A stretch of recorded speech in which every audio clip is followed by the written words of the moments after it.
আজকে বানিয়ে দেখাবো ঝরঝরে জর্দা সেমাই বা শুকনো সেমাই। এই সেমাইটা খেতে কিন্তু ভীষণ মজাদার হয়। জর্দা সেমাই রান্না করার জন্য কিন্তু অবশ্যই চিকন সেমাইটাই ব্যবহার করতে হবে। সেমাইগুলো কিন্তু অবশ্যই একটু ছোট করে ভেঙে নিতে হবে। আর এখন আমি পরিমাণ মতো চিনি অ্যাড করে নিচ্ছি। মিষ্টি কিন্তু বাড়িয়ে কমিয়ে দেয়া যেতে পারে, যে যার পছন্দ মতো। এখন গুঁড়া দুধ নিয়ে নিচ্ছি। সেমাইয়ের সাথে যেটা মোস্ট ইম্পর্টেন্ট, নারকেল। অবশ্যই কিন্তু নারকেল ব্যবহার করতে হবে, তাহলেই কিন্তু এই সেমাইটার আসল স্বাদ পাওয়া যাবে। আর এই সেমাইটার প্রাণী কিন্তু হচ্ছে ঘি। ঘি না হলে কিন্তু একদমই চলবে না। ঘি কিন্তু এই জর্দা সেমাইয়ের স্বাদ অনেক গুণ বাড়িয়ে দেবে। এখানে কিন্তু ভুলেও সয়াবিন তেল ব্যবহার করতে যাবেন না। 1 টেবিল চামচ পরিমাণ ঘি দিয়ে আমি প্রথমেই বাদাম আর কিশমিশ ভেজে নিচ্ছি। তারপর আরও 1 টেবিল চামচ পরিমাণ ঘি অ্যাড করে দিচ্ছি। এখন ভেঙে রাখা সেমাইগুলো আমি ভেজে নিচ্ছি। তো ঘিয়ের মধ্যে আমি সেমাইগুলো দিয়ে দিলাম। তো অন্যান্য ইনগ্রিডিয়েন্টস অ্যাড করার আগে আমি ঘিয়ের মধ্যে প্রথমে 1 থেকে 2 মিনিটের মতো অল্প আঁচে সেমাই ভেজে নিলাম। আর এখানে সুঘ্রাণের জন্য আমি এলাচ, দারচিনি আর তেজপাতাও ব্যবহার করেছি।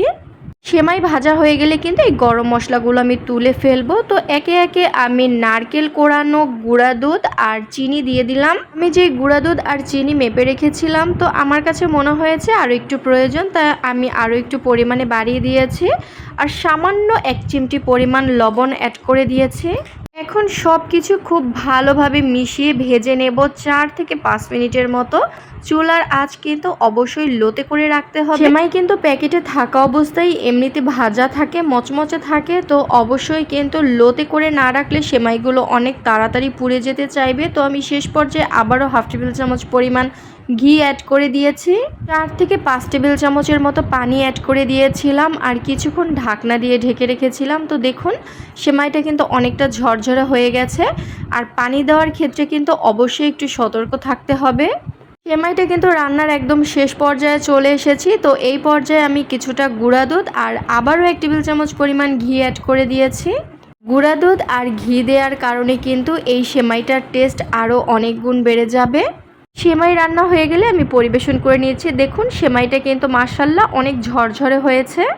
এই ঝরঝরে জর্দা সেমাই রান্না করার সময় কিন্তু অবশ্যই সতর্ক থাকতে হবে পানি দেওয়ার ব্যাপারে। পানি একবারে দিতে যাবেন না। সেমাইয়ের পরিমাণ অনুযায়ী পানি কম বেশি হতে পারে, সেক্ষেত্রে অবশ্যই সতর্কতার সাথে অল্প অল্প করে পানি দিয়ে দিতে হবে। আর না হলে কিন্তু এই সেমাইটা একদম দলা দলা হয়ে যাবে, যা খেতে ভালো লাগবে না আর ঝরঝরেও হবে না। উপর থেকে আমি যে ঘিতে ভেজে রেখেছিলাম বাদাম আর কিশমিশ, সেগুলো দিয়ে পরিবেশন করে নিয়েছি। তো দেখতেই তো পাচ্ছেন কতটা সুন্দর হয়েছে। দেখতে যেমন সুন্দর হয়েছে, খেতেও কিন্তু হয়েছিল অসাধারণ মজার। অন্যান্য ডেজার্টের পাশে ঝরঝরে এই জর্দা সেমাইটা রাখলে কিন্তু একদম ডাইনিং টেবিলের লুকটাই চেঞ্জ হয়ে যাবে। আশা করছি ভিডিওটি আপনাদের কাছে ভালো লেগেছে আর সহজও লেগেছে। আল্লাহ হাফেজ।